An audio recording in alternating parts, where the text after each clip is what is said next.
Une Manita pour commencer le match. C'est pas incroyable ça? L'Euro va être magnifique. 5-1 entre l'Allemagne et l'Écosse. On va pas faire de débrief tactique sur le pourquoi, du comment, etc. On va juste parler du match calmement. L'Euro, quand il commence comme ça, tu sais que l'Euro, ça va être un banger. 5-1, l'Allemagne qui montre que c'est un prétendant à la victoire finale. Franchement, ils ont fait un super match porté par un public, un beau public et tout, il n'y a pas de souci. Ils ont fait un match devant, c'est le feu. On va parler que de devant, ça sert à rien de parler de derrière, il s'est rien passé derrière. L'Écosse, ils ont rien proposé offensivement, ils étaient limités, donc voilà. Mais devant, Musiala et Wirtz là, oh là là, ça va à 2000. Musiala, qu'est-ce qu'il a été fort. Je pense qu'à ce niveau-là, Musiala, il y aura quasiment personne qui va l'arrêter, hein. Franchement, il a été chaud. Sur quasiment tous ses dribbles, ça passait. Il était en méga forme, double contact, etc. Il va vite, il est vif. Franchement, là, sur ce match-là, il avait vraiment tout. Il n'a pas fait une saison incroyable avec le Bayern, mais il a un talent de fou.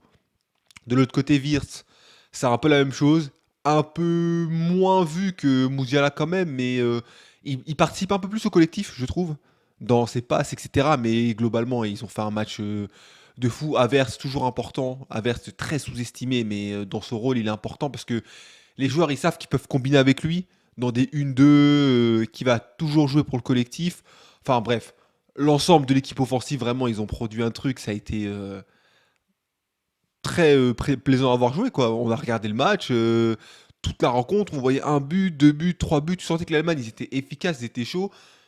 Et bah, ça donne cette manita, franchement, ça fait du bien, je pense, ça va faire du bien à leur équipe parce qu'ils en ont vraiment besoin. Tu sais que c'est très cyclique l'Allemagne, un coup ça joue bien, et ils ont battu l'équipe de France, ils ont battu des équipes, ils peuvent perdre contre le Japon 4-1, ils peuvent perdre des matchs bizarres, enfin c'est très compliqué l'Allemagne, mais là, je pense qu'ils ont besoin de confiance. Ils ont une équipe de base titulaire très forte.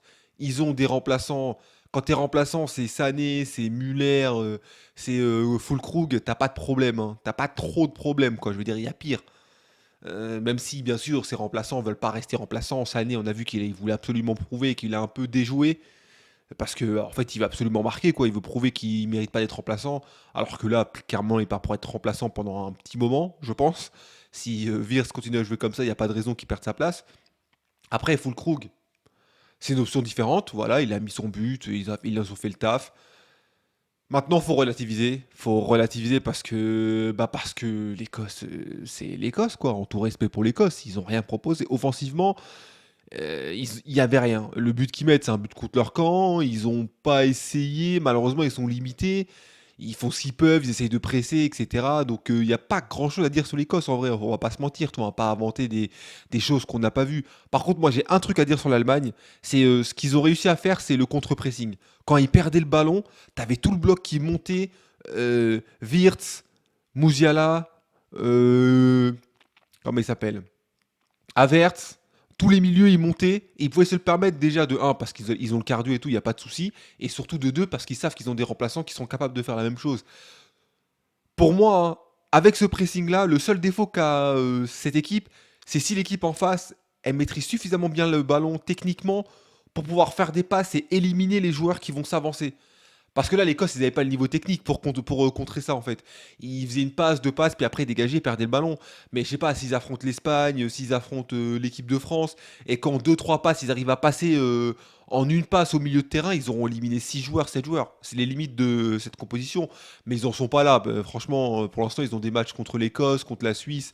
C'est pas là que ils vont avoir un déficit technique. Tu sens que techniquement, ils étaient largement au-dessus, ils sont confiants, etc. Donc vraiment, en tout cas, moi j'ai pris beaucoup de plaisir à voir ce match, vraiment. Ça va être assez rapide, hein, il n'y a pas besoin de faire une grande analyse, etc. Je pense que ça nous a tous hypés pour l'Euro, on veut voir la suite. Dès demain, il va y avoir les matchs de l'Espagne, de l'Italie, l'équipe de France lundi, etc. Continuez à voir cette Allemagne. Franchement, là, ils se sont posés en prétendant. Et j'espère que ça va continuer comme ça. J'ai pas envie de voir l'Allemagne sortir tôt. Ce serait pas marrant pour la compétition. Moi, j'ai envie qu'ils aillent loin. Après, à un moment donné, bien sûr, s'ils affrontent l'équipe de France, on va leur dire bonne nuit les Allemands, ciao, des ciao. Mais sinon, tant que ils affrontent des petites équipes comme l'Écosse, des petits crackers comme ça sympathiques, allez-y, faites-vous plaisir, mettez 8 buts, des buts, des retournés avec vos genoux, il n'y a pas de souci, vous pouvez faire ce que vous voulez. Mais voilà, en tout cas, dites-moi ce que vous en avez pensé de ce match d'ouverture, ça vous a hype, ça vous a pas hype, on en discute. Ciao.